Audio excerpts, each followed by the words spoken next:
नमस्कार। खबर दिन भर के आज के अंक में आपका स्वागत है। मैं हूं विक्रम पंछी और खबरों की शुरुआत करते हैं जम्मू कश्मीर राष्ट्रीय राजमार्ग से। रामबन और चंद्रकोट के बीच पस्सियां गिरने की वजह से जम्मू कश्मीर राष्ट्रीय राजमार्ग यातायात के लिए बंद कर दिया गया है। आपको बताते चले कि किसी भी वाहन को घाटी की ओर जाने की इजाजत नहीं दी जा रही। वहीं अगर बात की जाए डोडा, किश्तवाड़ व चिनैनी को जाने वाली गाड़ियों की, तो उन्हें भी उधमपुर में रोक दिया गया है। पेश है इसी पर हमारे संवाददाता दिवाकर गुप्ता की एक खास report. Media one plus channel की टीम इस समय जम्मू श्रीनगर हाईवे पर जखैनी चौक में है और हम आपको दिखाना चाहते हैं कि ये तमाम जितनी भी श्रीनगर बाउंड गाड़ियां हैं उन्हें पिछले 3-4 घंटे से यहां पर रोका गया है। साथ ही साथ जो डोडा, भद्रवाह, किश्तवाड़ जाने वाली गाड़ियां हैं उन्हें भी यहां पर इंतज़ार करना पड़ रहा है। दरअसल पूरा मामला ये है कि आज अप कॉन्वॉय थी और अप कॉन्वॉय के चलते आज जो है वो जम्मू से श्रीनगर की तरफ गाड़ियाँ जानी थी और इसी के लिए तमाम जो गाड़ियाँ हैं वो श्रीनगर नंबर की या कश्मीर वैली की यहाँ पर सुबह से ही आई। लेकिन कहीं ना कहीं रामबन के पास जो करोल के पास जसवाल नाला है, जसवाल नाले के पास पहाड़ी जो है वो लैंडस्लाइड कर गई और लैंडस्लाइड के चलते हम आपको ये विजुअल्स दिखा रहे हैं जखैनी के, जहाँ पर तमाम जो छोटी बड़ी गाड़ियाँ हैं वो फंस गई हैं। और ऐसे में यहाँ पे हम आपको जो ट्रैफिक अथॉरिटीज़ जो हमारे को जानकारी दे रहे हैं उनके अनुसार, ट्रैफिक अथॉरिटीज़ जो हमें जानकारी दे रहे हैं उनके अनुसार जसवाल नाले के पास 3-4 घंटे पहले जो स्लाइड आई थी उसे क्लियर करने का काम जो है वो जारी है। लगातार वहाँ पर क्लियरेंस का काम चल रहा है, लेकिन लगातार पत्थर भी रामबन में जसवाल नाले के पास, करोल के पास आ रहे हैं। और हम आपको ये भी बताते चलें कि यहाँ पर जो BRO और जो नेशनल हाईवे पर 4 लेन में जो काम में लगे हुए हैं तमाम जो मैन एंड मशीनरी वहाँ पर वो काम पे लगी हुई है और उम्मीद ये की जाती है कि आज देर शाम तक ये नेशनल हाईवे जो है वहाँ पर जो लैंडस्लाइड आई है उसे क्लियर कर लिया जाएगा। सैकड़ों गाड़ियाँ न केवल उधमपुर में फंसी हैं बल्कि हम आपको ये भी बताएं कि उधमपुर से आगे चिनैनी तक और फिर आगे चंद्रकोट तक भी सैकड़ों गाड़ियाँ, छोटी गाड़ियाँ खासकर जो जम्मू श्रीनगर हाईवे पर अप कॉन्वॉय में सुबह सुबह मूव कर गई थी वो भी कहीं ना कहीं रास्ते में फंसी हुई हैं। तमाम लोगों को नेशनल हाईवे पर इंतज़ार करना पड़ रहा है क्योंकि आप जानते हैं कि शुक्रवार को मेंटेनेंस के लिए नेशनल हाईवे बंद किया गया था। उसके बाद शनिवार को डाउन कॉन्वॉय थी, श्रीनगर से जम्मू की तरफ थी और कुछ गाड़ियाँ यहाँ से भी छोड़ी गई थी, जिसके चलते काफ़ी हैवी जो है वो ट्रैफिक जैमिंग बीते दिन कल हुई थी।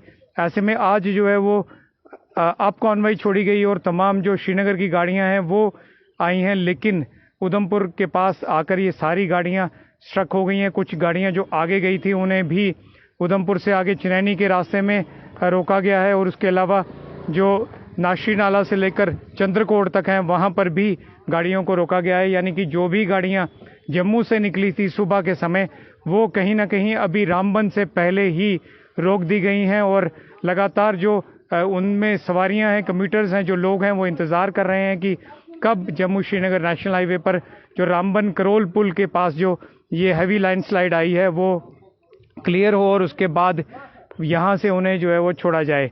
ट्रैफिक अथॉरिटीज़ की अगर हम माने, जो हमारी उनसे बात हुई थी, तो उम्मीद यही है कि शाम तक ये जो स्लाइड आई है इसे क्लियर कर लिया जाएगा क्योंकि आप जानते हैं कि 4 लेन का काम जो है वो चल रहा है और ऐसे में 4 लेन के काम के चलते अक्सर जो है वो नेशनल हाईवे पर लैंडस्लाइड्स आते रहते हैं और आने जाने वालों को कई दिक्कतों का सामना जो है वो करना पड़ता है। आज के लिए जो फ़िलहाल जो अपडेट है वो ये कहती है कि जम्मू श्रीनगर हाईवे अभी बंद है, रामबन के पास लैंडस्लाइड्स आई हैं और देर शाम तक इस लैंडस्लाइड को दूर करने की उम्मीद जताई जा रही है। तभी ये श्रीनगर बाउंड गाड़ियाँ यहाँ से निकलेंगी और इन्हें श्रीनगर या अपने जो डेस्टिनेशन है इनका, चाहे गांदरबल है या जहाँ भी ये जाना चाहते हैं, इन्हें जो है वो वहाँ पहुँचने में समय लग जाएगा। साथ ही साथ हम आपको बताएं कि बहुत सारी गाड़ियाँ जो है, बहुत सारे टूरिस्ट जो कटरा वैष्णो देवी से आए थे या फिर जम्मू से आए थे वो पटनी टॉप जाना चाहते थे, लेकिन उन्हें भी आज वीकेंड पर पटनी टॉप वो भी नहीं पहुँच पाए हैं क्योंकि बहुत सारे टूरिस्ट यहाँ से आगे नेशनल हाईवे में उधमपुर और चिनैनी के बीच में फंसे हुए हैं और वहीं दूसरे लोग जो है, तमाम लोग हम आपको बताएं कि वो उधमपुर में पटनी टॉप जाने का इंतज़ार कर रहे हैं। एक बार जब ये लैंडस्लाइड क्लियर होगी और जो जैमिंग है आगे वो क्लियर होगी उसके बाद ही कहीं ना कहीं यहाँ से गाड़ियों को छोड़ा जाएगा। वीडियो जर्नलिस्ट रोहित के साथ Dipankar Gupta, media one plus channel, Jammu Srinagar highway, Jakhani, Udhampur. Sericulture विभाग में आयोजित कोकून मंडी आज भी जारी रही। आज भी काफी संख्या में किसान इस कोकून मंडी में अपनी फसल बेचने पहुंचे। वहीं विभाग के एक कर्मचारी द्वारा आरोप लगाया कि कुछ ठेकेदारों द्वारा उसके साथ मारपीट की जा रही है और उसे धमकाया जा रहा है। उसका कहना था कि वह किसानों की फसल को ए ग्रेड मार्क कर रहा है, जिसकी वजह से ठेकेदार नाराज हो रहे हैं और ठेकेदारों द्वारा उसके साथ मारपीट की जा रही है। वहीं सेरीकल्चर विभाग के जिला अधिकारी ने जानकारी देते हुए बताया कि वह इस मसले को सुलझा चुके हैं और मंडी नियमित रूप से चल रही है।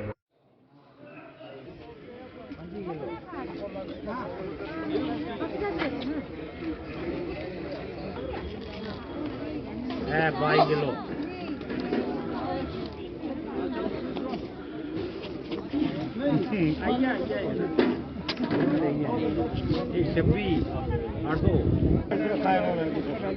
मंडी लगवा रखी है और सोशल डिस्टेंस लिखा उसका डिपार्टमेंट की तरफ से।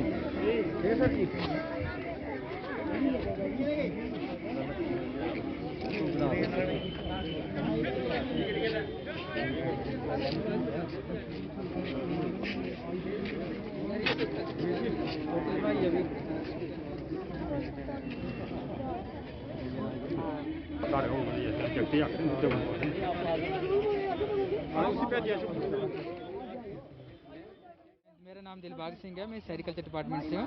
मैं जम्मू से बिलोंग करता हूँ। सर मेरी यहाँ पे ड्यूटी लगी है कोकून एक्शन मार्केट में। हम डेली जम्मू से आते हैं, अप डाउन करते हैं। तो यहाँ पे सर मैं ग्रेडिंग मुझे यहाँ पे ड्यूटी दी गई है ग्रेडिंग की। लेकिन यहाँ पे जो ठेकेदार है वो मैं ए ग्रेड किसी की सबकी अच्छी खुटी है यहाँ पे। तो जिसको ए है उसको ए देनी है, जिसको बी है उसको बी देनी है। अब वो उसका काम ही नहीं है ठेकेदार का। वो मुझे आके करता कि तू इसको ए क्यों दे रहा है। वो फिर मुझे जब उससे बहस की मेरे साथ, आगे से धक्का मुक्की की, इस तरह से गलत बिहेव किया। अब ये मैं कहना चाहता हूँ कि मैं गवर्नमेंट एम्प्लॉई हूँ और हर बार मुझे ही हरासमेंट किया जाता है। मैंने 5 साल रजौरी में नौकरी की, 2 इधर अब चनैनी में कर रहा हूँ जम्मू से। बाकी जो जम्मू वाले हैं वो जम्मू में पूरी नौकरी करते हैं। क्या उन्होंने पटेल खाए हुए हैं? मैं गवर्नमेंट से पूछना चाहता हूँ, अपने मिनिस्टर साहब से भी, उनकी ट्रांसफर क्यों नहीं होती और मुझे हर बार क्यों दबाया जाता है? हर बार मुझे हरासमेंट क्यों किया जाता है? तो दूसरी बात ये है कि जब मैं ग्रेडिंग उसकी कर रहा हूँ, ये ग्रेडिंग के लिए मुझे डिप्यूट किया गया है। अब मैं इंस्पेक्शन, विजुअल इंस्पेक्शन के हिसाब से ग्रेडिंग कर रहा हूँ। जो उनको सैंपल दे रहे हैं उसको कलेक्ट करके उस हिसाब से कर। अब ये ठेकेदार कौन होते हैं कि हमें आके धमकाएंगे, हमें बदमाशी बताएंगे कि ये है वैसे ऐसे। अब मैं डीसी साहब से रिक्वेस्ट करूँगा कि मुझे इस तरह की प्रोटेक्शन की जाए, जहाँ मेरी ट्रांसफ़र है जो वहाँ पे जम्मू में की जाए। क्योंकि मुझे इस तरह से मुझे खतरा है कि इस तरह से ये गुंडा लोग बाहर से आते हैं, बंगाली, और हर बार हरासमेंट करते हैं। तो ये काम करना यहाँ से बहुत मुश्किल है मेरे लिए। पंचायत से आए हुए हैं, आए हमारी कहते हैं ये कोंकण जो खोटी है इसकी तारीख है। तो हम सर आए हैं, हमने ग्रेडिंग के लिए, हमें कल के लिए बुलाया गया था कि गाड़ियों का सीज़न है। तो गाड़ियों की वजह से हम कल नहीं आ पाए। इन्होंने डेट हमारी आज के लिए रख दी। तो हम तो आगे जैसे मर्जी करके हम तो इधर पहुंचे। लेकिन जो ग्रेडिंग कर रहे थे सर, ग्रेडिंग की उन्होंने, ग्रेडिंग सर हैं, उन ग्रेडिंग कर रहे थे, डिपार्टमेंट का बंदा ग्रेडिंग कर रहा है तो ए ग्रेड लगा रहा है, ए ग्रेड लगा रहा है। तो ठेकेदार आके कह रहा है कि डी लगा, सी लगा। अगर खपटी ए ग्रेड है तो वो डी सी क्यों लगाएगा? धमका रहा है और आ रहा है उनसे बदतमीजी कर रहा है। ये क्या कहना चाहेंगे? हम ये कहना चाहेंगे कि अगर खपटी, किसी भी किसान की खपटी अगर ए ग्रेड है तो उसे ए ग्रेड का ही पैसा मिलना चाहिए। ठीक है, उनसे ठेकेदार से कहने से बी ग्रेड, सी ग्रेड, ये डिपार्टमेंट के बंदे अगर ए ग्रेड लगा रहे हैं तो ठेकेदार कौन होता है? सी डी लगाने वाला। जब हम लोग मेहनत करते हैं, जब हम लोगों ने ये बड़ी मुश्किल से पाला किया होता है, ठीक है, जब हम लोग इनको मेहनत करते हैं ना तो 40 दिन काम होता है इसका, 1 महीना और 10 दिन। तब तक जब 20 से निकले नहीं होते तो इनके डिपार्टमेंट जो सेरीकल्चर डिपार्टमेंट होता है ना, ये आ जाते हैं, ले जाओ है? तो अब हम ले जाते हैं इसको, बड़ी मुश्किल से पालते हैं इनको। फिर रेड की बारी आई तो ये लोग क्या दे रहे हैं? 250 रुपया, 250 रुपया के जी दे रहे हैं। वो भी धमकी दे रहे हैं। वहाँ वो साथ में धमकी देते हैं क्योंकि डी लगाओ, सी लगाओ।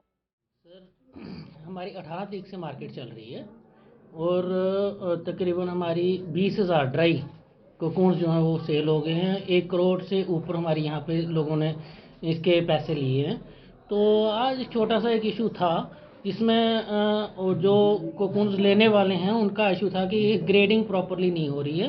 तो और जो ग्रेडिंग ऑफिसर थे उनके साथ उनका थोड़ा सा हुआ था, लेकिन उन्होंने फिर ये कहा कि इनकी जगह दूसरे ऑफिसर को हमें ग्रेडिंग के लिए लगा दो। तो मैंने वो एक्सचेंज कर दिए, वहाँ दूसरे ऑफिसर को लगा दिया और हमारी मार्केट एज इट इज चल रही है। कितने दिन में ये मार्केट और बची हुई है और लगभग अभी तक कितने किसान जो हैं वो उसमें भाग ले चुके हैं? 2000 के करीब यहाँ पे किसान जो हैं वो भाग ले चुके हैं और 1000 के करीब जो हैं उन्होंने अभी लेना है, भाग लेना है। तकरीबन हमारी 2 तारीख तक मंडी चलने वाली है। डीडीसी चुनावों के बाद Jammu Kashmir national panthers party द्वारा आज मंथन बैठक बुलाई गई, जिसमें सभी कार्यकर्ता व पार्टी के आला अधिकारी भी उपस्थित हैं, जिन द्वारा अपनी हार पर विचार विमर्श किया गया। मिलेगा ਅਸੀਂ ਜਿੱਥੇ ਵੀ ਰਵਾਂਗੇ ਸਾਡੇ ਹੱਥ ਮਜ਼ਬੂਤ ਹਨ, ਸਾਡੇ ਬੱਚੇ ਹਨ, ਅਸੀਂ ਇਹਨਾਂ ਨੂੰ ਢੂੰਡ ਕੇ ਕੱਢੇ। ਮੋਦੀ ਨੂੰ ਕਿੱਥੇ ਢੂੰਡਣਾ?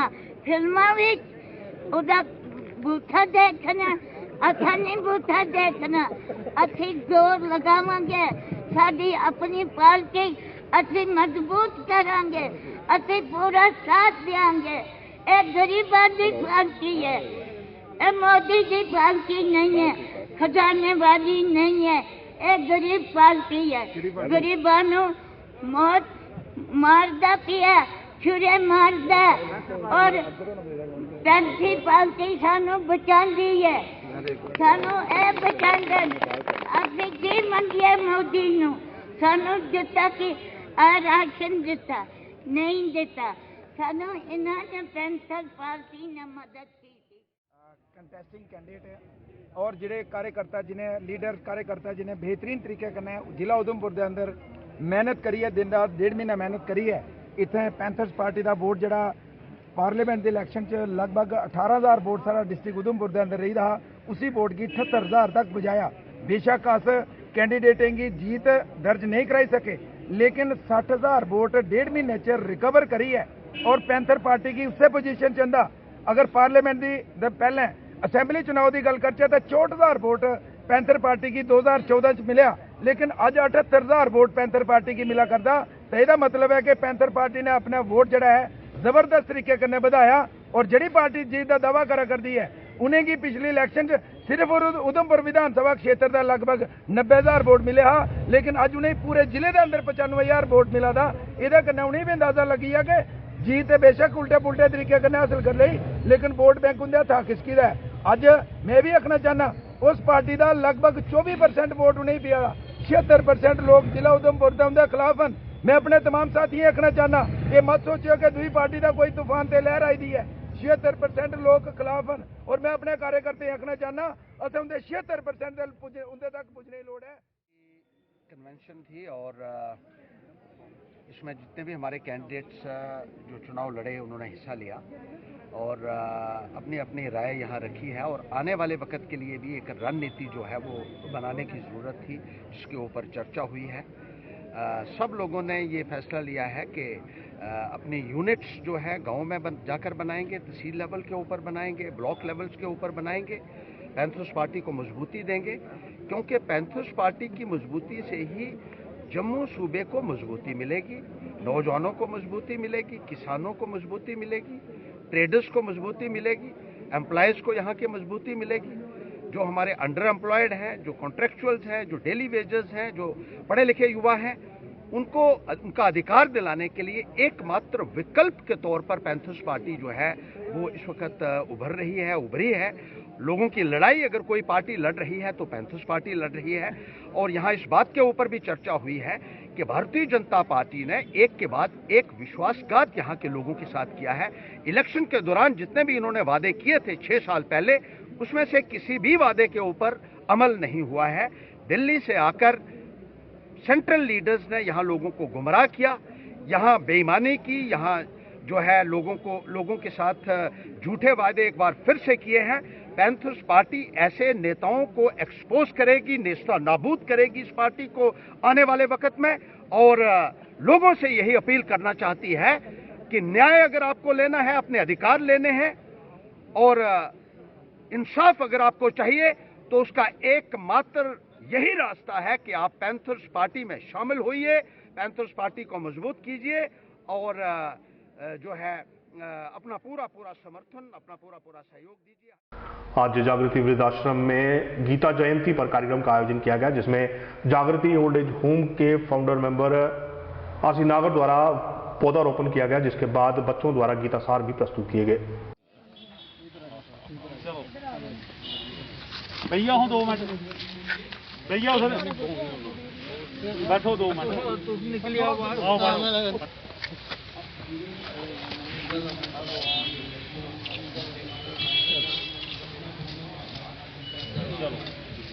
पानी ले आओ, मैं थोड़ा पानी पेचा।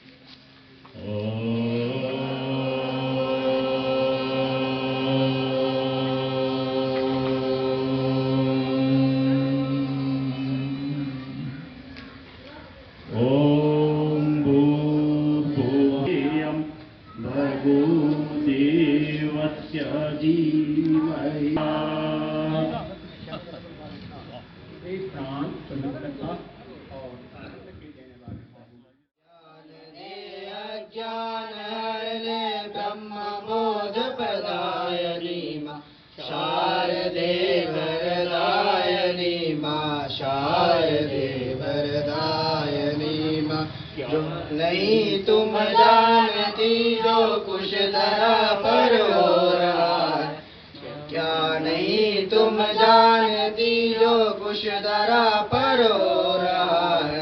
यदा हि धर्मस्य ग्लानिर्भवति भारत, अभ्युत्थानमधर्मस्य तदात्मानं सृजाम्यहम्, परित्राणाय साधूनां विनाशाय च दुष्कृतां, धर्म संस्थापनार्थाय संभवामि युगे युगे। धर्ममेवाधिकारस्ते मा फलेषु कदाचन, मा कर्मफले दुर्भुः, मा ते संगोऽस्त्व कर्मणि। योगस्थाः कर्माणि सङ्गं त्यक्त्वा निरोधये। सिद्धार्थमे विना प्रकृतिरष्टका। मेरा नाम जुगल किशोर गुप्ता है। मैं ओल्ड एज होम से बोल रहा हूँ। आज यहाँ पर गीता जयंती के सिलसिले में सप्ताह मनाया जा रहा है। उस सिलसिले में आज का प्रोग्राम रखा है। तो आज के दिन गीता का संदेश जो है वो जन जन तक पहुँचाने का एक कोशिश की जा रही है, ताकि जीवन जो है, जीने की कला और मरने की कला, दोनों कलाएं जो हैं वो गीता ज्ञान से मिलती हैं। तो उस गीता के ज्ञान को घर घर पहुंचाने की ज़रूरत है। उसी उपलक्ष्य में ये कार्यक्रम जो है यहाँ पर हो रहा है। और साथ ही आज यहाँ पर प्लांटेशन भी की गई है। मौलसरी के पौधे जो हैं वो लगाए गए हैं, जो पर्यावरण और को शुद्ध बनाने के लिए, और ये जड़ी बूटी जो है मौलसरी की, ये बड़ी औषधियों के काम आती है, वो भी लगाए गए हैं। रखियान क्षेत्र में पिछले दिनों पंचायत द्वारा आयुष्मान भारत कार्ड बनवाने के लिए एक कैंप का आयोजन किया गया था और आज इस कैंप का समापन कर दिया गया। इस कैंप में काफी संख्या में लोगों द्वारा अपने आयुष्मान कार्ड बनाने के लिए स्वयं को पंजीकृत किया गया।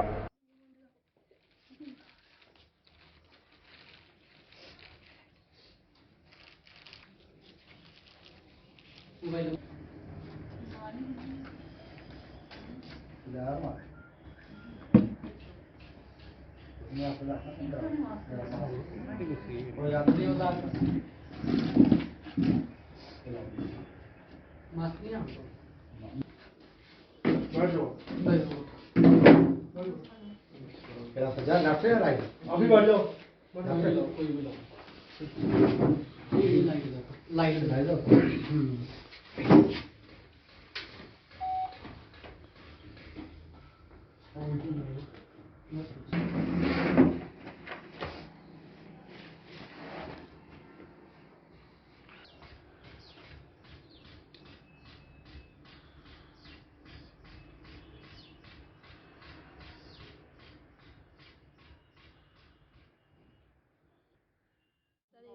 और मैं रटियानी की नायब सरपंच हूँ और जो हमने जी कैंप लगाया है जी हमारी पंचायत के वार्ड नंबर 5 में लगाया गया है और मैं मीडिया के माध्यम से अपनी पंचायत के लोगों को ये कहना चाहती हूँ कि हमने ये जो कैंप है 1 हफ्ते के लिए लगाया था और आज जो कैंप का लास्ट दिन है इसमें हमने लगभग कोई 800 के करीब कार्ड बना लिए हैं और मैं अपनी जो हमारे पास गोल्डन कार्ड बनाने के लिए आए हुए हैं उनको लेकर हमारे जो विकलांग हैं बुज़ुर्ग हैं या कोई लंबी बीमारी से ग्रस्त हैं उनके घर पर जाकर ये उनका नाम रजिस्टर किया गया और मैं उन लोगों को कहना चाहती हूँ कि इस योजना का वो लोग ज़्यादा से ज़्यादा लाभ।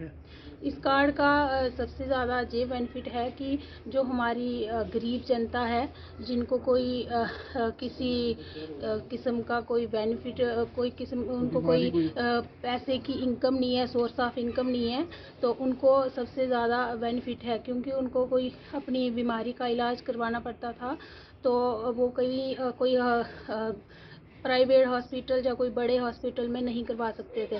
तो इस कार्ड से हमें 1 साल के लिए 5 लाख का इंश्योरेंस मिल रहा है। इससे हम सरकारी हॉस्पिटल, प्राइवेट हॉस्पिटल या कोई दूसरे शहर में भी अपना इलाज करवा सकते हैं। आज ताइक्वांडो एसोसिएशन द्वारा स्कॉर्पियन क्लब के साथ मिलकर एक प्रतियोगिता का आयोजन किया गया। ये प्रतियोगिता बेल्ट टेस्ट के लिए करवाई गई जिसमें काफी संख्या में खिलाड़ियों द्वारा भाग लिया गया।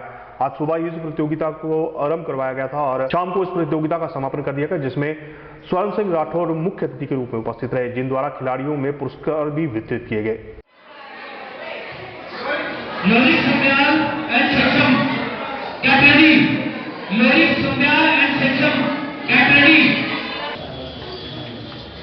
फाइट स्टार्ट करेंगे सभी बाहर निकलेंगे फिर आपने फाइट करेंगे।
बच्चे attention official coach national players black belt भी है अरुण शर्मा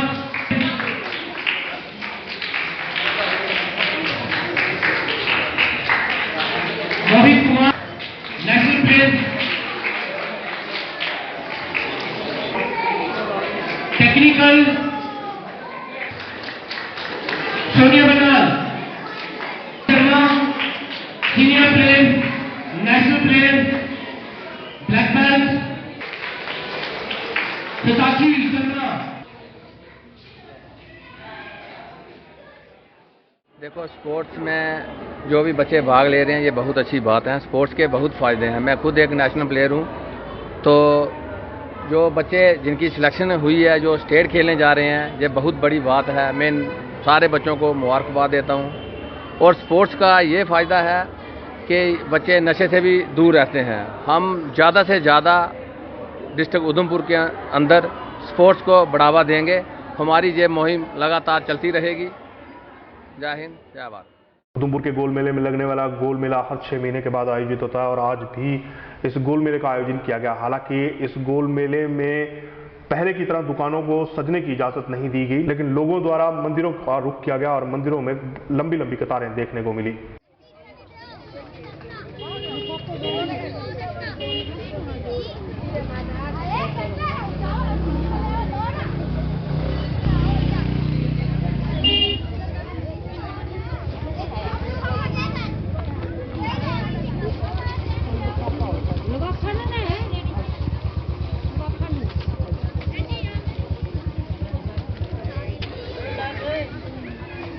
वीडियो बना लेंगे।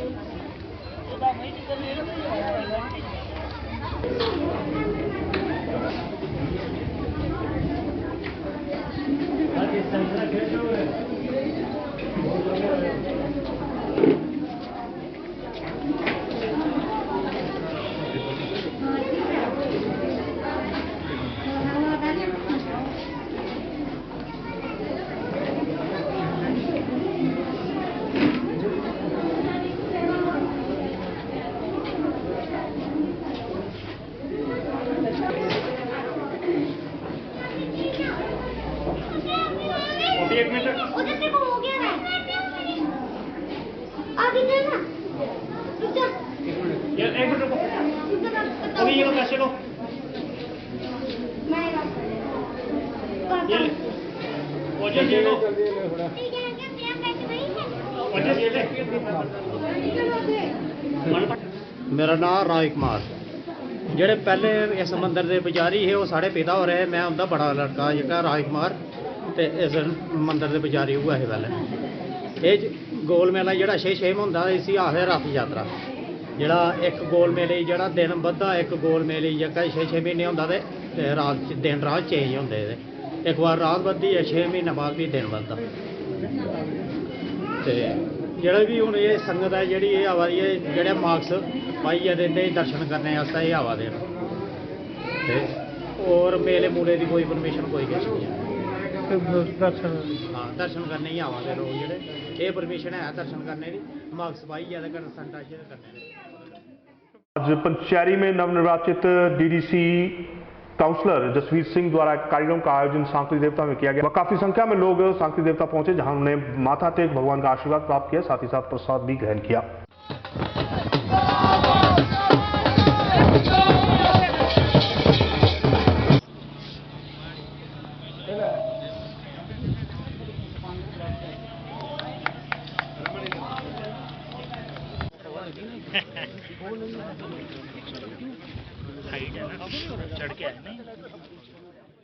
हमारे नौजवान जो है जो जीत के आए हैं उनके फेवर में यहाँ पर एक बहुत बड़ी एक रैली विजय रैली यहाँ पर बाबा शांकरी जी के चरणों में यहाँ पर बनाई गई है और हम टीम जम्मू की तरफ से एज चेयरपर्सन यहाँ पर इनकी सपोर्ट में इनकी कैंपेनिंग में आए थे और उसकी एक ही वजह थी कि ये नौजवान में मेरिट्स हैं, ये नौजवान बीपीएल से उठकर राष्ट्रीय स्तर पर नेशनल प्रेसिडेंट मेडल लिया। इस नौजवान ने ना सिर्फ राष्ट्रीय स्तर पर बल्कि साउथ कोरिया में भी जो इंडियन यूथ डेलीगेशन था उसको लीड किया। 25 साल 7 महीने की उम्र में जब इस नौजवान ने वापस अपने इस पहाड़ी इलाके में आए और ना सिर्फ अपने परिवार को देखा बल्कि यहाँ पर जितने भी मेरिटोरियस बच्चे हैं बच्चियाँ हैं उनको फ्री काउंसलिंग फ्री ट्यूशन जो दी बताया है। मैं कोशिश करूंगा कि उस विश्वास को ना टूटने दूं और जितने भी यहाँ के मुद्दे हैं, यहाँ की समस्या हैं, यहाँ की चुनौतियाँ हैं, मैं वो हर संभव कोशिश करूंगा जिससे कि उनका जो है वो समाधान किया जा सके। और युवाओं को लेकर जो है मेरी खास कोशिश रहेगी कि चाहे वो शिक्षा का क्षेत्र हो चाहे वो खेल का क्षेत्र हो, तो जहाँ भी युवाओं को मेरी ज़रूरत पड़ती है, जहाँ भी जो यूथ पावर है उसको चैनलाइज करने के लिए जिस भी कोशिश की ज़रूरत पड़ेगी मैं वो हर कोशिश करूँगा ताकि इस यूथ पावर को चैनलाइज किया जा सके